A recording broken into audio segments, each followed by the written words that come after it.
নমস্কাৰ সকলোকে। আজি ভিডিঅ'টো মই ডাইৰেক্ট ৰাস্তাৰ পৰা আৰম্ভ কৰি দিলোঁ। আজি আমি পাহাৰলৈ গৈ আছিলোঁ। যিহেতু মই ফুৰিবলৈ গৈছিলোঁ কাৰ্বি আংলঙলৈ, তাতে অলপ ওচৰতে ভিউ পইণ্ট দুটামান আছে, তাৰে এটা চাওঁ বুলি গ'লোঁ।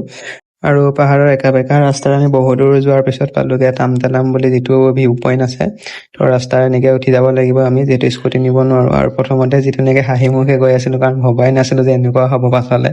তো ৰাস্তা যাওঁতে কিছুমান আম গছ দেখিলোঁ, ইমান চাপৰে লাগি আছে, তো দেখুৱাই দিলোঁ। আৰু বৰ্তমান অৱস্থাটো দেখি আপোনালোকে গম পাইছে মোৰ অৱস্থা কেনেকুৱা হৈ গৈছে পাহাৰৰ ওপৰলৈ খোজকাঢ়ি কাঢ়ি।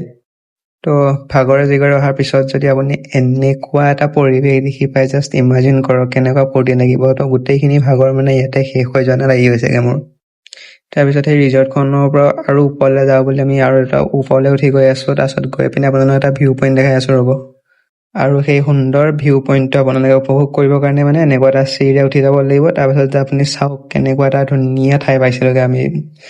জাষ্ট ইমাজিন, আপুনি আছে, আপোনাৰ চাৰিওফালে পাহাৰ, তাৰ মাজতে আপুনি জুবিন দাৰ গান শুনি আপুনি মাজত ৰৈ দিছে।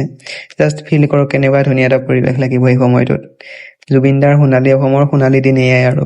বাকী আমি এতিয়া ফটো ছেশ্যন অলপ চলিলে, তাৰপিছত ময়ো এটা ভিডিঅ' ক্লিপ ল'লোঁ।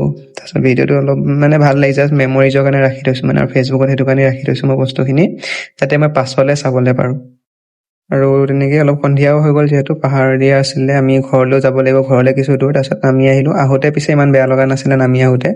তাৰপিছত সোণালী অসমৰ পৰা গোলাপী এজনীলৈ আমিও আহিলোঁ ঘৰলৈ। Bye bye.